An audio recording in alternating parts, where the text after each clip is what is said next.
जय भोलेनाथ। शिव पुराण में आज हम ब्रह्मा विष्णु का युद्ध और महादेव का उन्हें दर्शन का वृतांत श्रवण करेंगे। नंदीश्वर बोले, पूर्व काल में विष्णु अपनी पत्नी श्री लक्ष्मी जी के साथ शेष शैया पर शयन कर रहे थे। तब एक बार ब्रह्मा जी वहां पहुंचे और विष्णु जी को पुत्र कहकर पुकारने लगे। पुत्र उठो, मैं तुम्हारा ईश्वर तुम्हारे सामने खड़ा हूँ। ये सुनकर विष्णु जी को क्रोध आ गया। फिर भी शांत रहते हुए वे बोले, पुत्र तुम्हारा कल्याण हो, कहो अपने पिता के पास कैसे आना हुआ। ये सुनकर ब्रह्मा जी कहने लगे, मैं तुम्हारा रक्षक हूँ, सारे जगत का पितामह हूँ, सारा जगत मुझ में निवास करता है। तू मेरी नाभि कमल से प्रकट होकर मुझसे ऐसी बातें कर रहा है। इस प्रकार दोनों में विवाद होने लगा।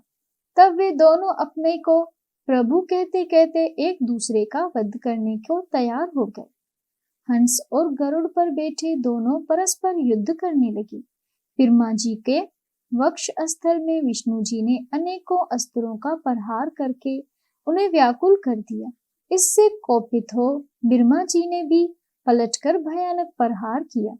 उनके पारस्परिक आघातों से देवताओं में हलचल मच गई। वे घबराए हुए त्रिशूलधारी भगवान शिव के पास गए और उन्हें सारी व्यथा सुनाई। भगवान शिव अपनी सभा में उमा देवी सहित सिंहासन पर विराजमान थे और मंद मंद मुस्कुरा रहे थे।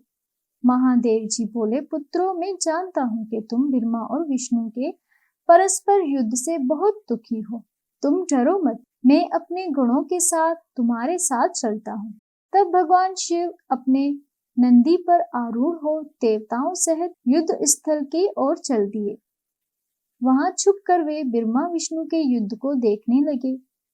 उन्हें जब ये ज्ञात हुआ कि वे दोनों एक दूसरे को मारने की इच्छा से महेश्वर और पशुपात अस्त्रों का प्रयोग कर रहे हैं, तो वे युद्ध को शांत करने के लिए महाअग्नि के तुल्य एक स्तंभ रूप में ब्रह्मा और विष्णु के मध्य खड़े हो गए।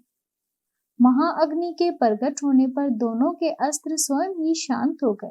अस्त्रों को शांत हुए देखकर ब्रह्मा और विष्णु दोनों कहने लगे, इस अग्नि स्वरूप स्तंभ के बारे में हमें जानकारी करनी चाहिए। दोनों ने उनकी परीक्षा लेने का निर्णय किया। भगवान विष्णु ने शुक्र रूप धारण किया और उसको देखने के लिए नीचे धरती में चले गए। ब्रह्मा जी ने हंस का रूप धारण करके ऊपर की ओर चल दिए। पाताल में बहुत नीचे जाने पर भी विष्णु जी को इस स्तंभ का अंत नहीं मिला, अतः वे वापस चले आए। ब्रह्मा जी ने आकाश में जाकर केतकी का फूल देखा। वे उस फूल को लेकर विष्णु जी के पास आए। विष्णु जी ने उनके चरण पकड़ लिए। ब्रह्मा जी के छल को देखकर भगवान शिव प्रकट हुए। विष्णु जी की महानता से शिव प्रसन्न होकर बोले, हे विष्णु, आप सत्य बोलते हैं, अतः मैं आपको अपनी समानता का अधिकार देता हूँ। नंदीश्वर बोले, महादेव जी ब्रह्मा जी के छल पर अत्यंत क्रोधित हुए।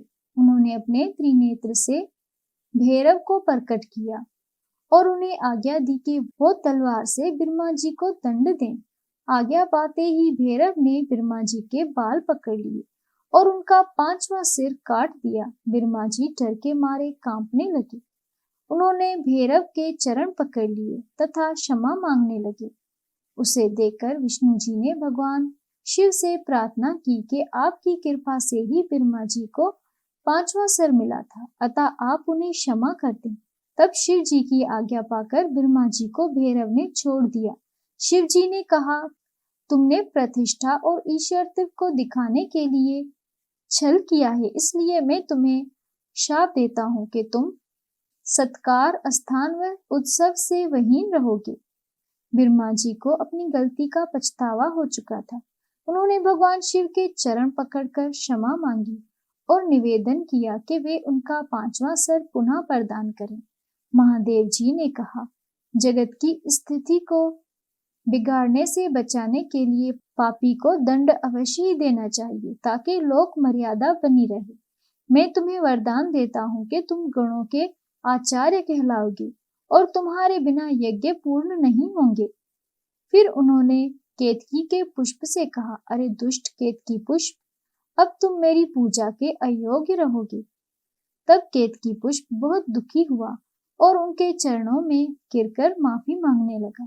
तब महादेव जी ने कहा, मेरा वचन तो झूठा नहीं हो सकता, इसलिए तू मेरे भक्तों के योग्य होगा। इस प्रकार तेरा जन्म सफल हो जाएगा। ओम नमः शिवाय। व्यूअर्स, आपको ये कथा कैसी लगी हमें कमेंट बॉक्स में जरूर बताइएगा और शिव महापुराण सुनने के लिए हमारे चैनल को सब्सक्राइब करें। धन्यवाद।